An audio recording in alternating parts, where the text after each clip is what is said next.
दूसरे गांव जाने के लिए राइस्टार अपने हेलीकॉप्टर में बैठकर अपने गांव से उड़ान भरता है। राइस्टार तेजी से जा रहा ही होता है कि तभी हेलीकॉप्टर में अचानक से आग लगती है। वह हेलीकॉप्टर सीधा एक अनजान से गांव में जाकर क्रैश हो जाता है।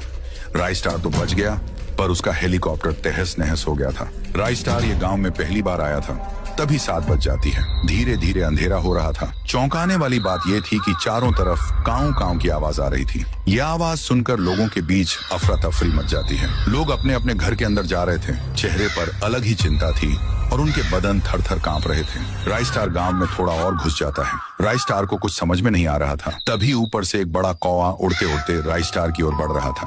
वह कौवा राइस्टार पर हमला करने ही वाला था कि पीछे से किसी ने गोली मारी और वह कौवा वहीं मर गया। पीछे लाल शर्ट पहन एक आदमी आकर राइस्टार को हाँपते हुए कहता है, ओ साहब जी, तुम इधर क्या करता है? 7 बज गया, तुम यहाँ के नोही लगते हो। चलो जल्दी मेरे घर पे, वरना वो आ जाएंगे। राइस्टार उस आदमी की बात मानकर उसके घर में चला जाता है। अरे भाई, मुझे कोई बताएगा कि इस गांव में क्या हो रहा है? ये चारों तरफ से काऊ काऊ की आवाज क्यों आ रही है? और वो कौवा तो मेरे मुंह में ही घुसने वाला था। अच्छा हुआ तुमने उसे गोली मारी।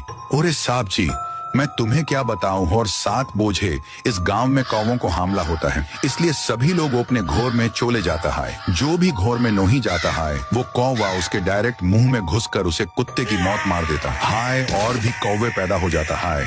और तो और ये सब कौवे गांव के पीछे डरावने सूखे जंगल से आते हैं। ये बात सुनकर राइस्टार के रोंगटे खड़े हो गए। इसका पता वो लगाना चाहता था। फिर राइस्टार अगले दिन उसी सूखे जंगल में आ पहुंचता है। वो अच्छे से जंगल को देख ही रहा था कि 7 बज जाते हैं और वहीं काऊ काऊ की आवाजें आ रही थी। फिर भी राइस्टार और अंदर घुसता गया। उसको वहां पर एक पुराना कुआं दिखा।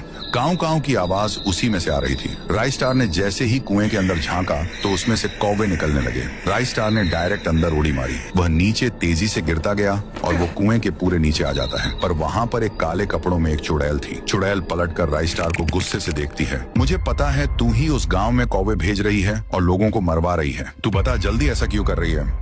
तू कौन होता है मुझसे पूछने वाला? अब तू नहीं बचेगा। तू अगर मुझे बताएगी तो मैं तेरी कुछ मदद कर सकता हूँ। बता। इतना कहते ही वो चुड़ैल रो के कहने लगती है। ये बात है 5 साल पहले की। तब मैं सारे गांव की महारानी थी और इस गांव में रहा करती थी। तभी एक दिन मेरे दरबार में मेरा मंत्री आया और कहने लगा, महारानी जी, आपके सल्तनत में एक ऐसा कुआं है जहाँ पर पानी की जगह सोना बहता है। अगर हम उस सोने को निकाल लेंगे तो हमारी सल्तनत में कोई भूखा नहीं सोएगा। उसके बाद क्या था, उस मंत्री ने मुझे एक जंगल में इसी कुएं के पास लेकर आया। उसके बाद मैंने इस कुएं में सोने की आस में झांकने लगी। तभी उस मंत्री ने मुझे पीछे से धक्का दे दिया और सीधा मैं उसके अंदर गिर के मर गई। उसने मुझे पागल बना के मेरी जान ले ली और खुद वहां का राजा बन गया। इसलिए मैं गांव में ऐसा हमला करवाती है।